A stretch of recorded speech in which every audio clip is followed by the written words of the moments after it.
Everyone has their favorite memories of Clarkson.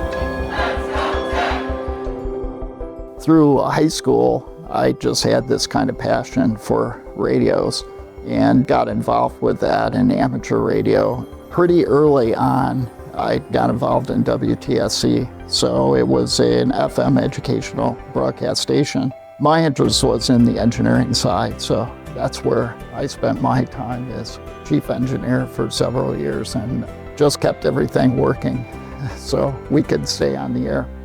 Clarkson is a great place to come and learn.